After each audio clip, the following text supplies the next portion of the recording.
Okay, I said I was going to talk about it, so here it is. These are different type of light modifiers you can buy for your video lights. Now, the smaller your light modifier is, obviously the more tight the light's going to be, and so it's going to be for a smaller subject. The bigger your light modifier is, the bigger the light's going to spread, allowing you to have a lot more in the scene. Now, what I like focusing on are this. You look at the inches of the modifier. Obviously, that's how you know how small and big they are. If you have a large group, you go large modifier. If you have a small, tight subject, you go smaller modifier. Lanterns are really good for shooting a 360 scene or a 180 scene, something you want light to go all around horizontally, allowing you to light the entire scene so that way nothing seems really out of touch and everyone seems pretty well and evenly lit. You don't want uneven lighting in an interview or a podcast. That's just going to cause favoritism and it's going to cause really uneven stuff. You want to keep it all nice and even so that way everyone's well lit and the scene is distributed evenly. Next, you also want to look for things such as horizontal or such as rectangular softboxes. Rectangular softboxes are exactly what they are. Instead of covering a whole surface area of a circle, they go ahead and beam light just like this, like a square. Obviously, light still dissipates as it comes out, but if it's close enough, it'll get your subject right on and it won't bleed into the other sides of it. If you're using light panels, such as the LumeCube panel I use, those can come with housing. These housing come with panels, and these panels help you change the lighting course of it.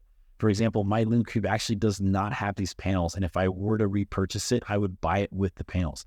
What it does is it allows you to not have all this light bleed that goes and dissipates into all around you, but helps you focus it directly on your subject. The other things you can buy are hexes or honeycombs.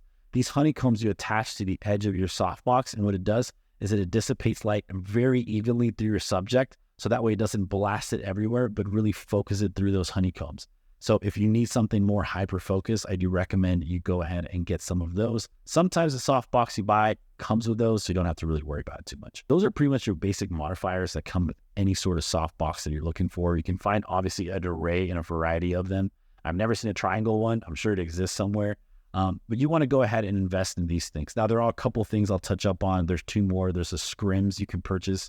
Scrims essentially are giant sheets you can put behind you to dissipate the light, kind of work as like a neutral density filter, but for video behind you for interviews, so that way it's not so bright in the background.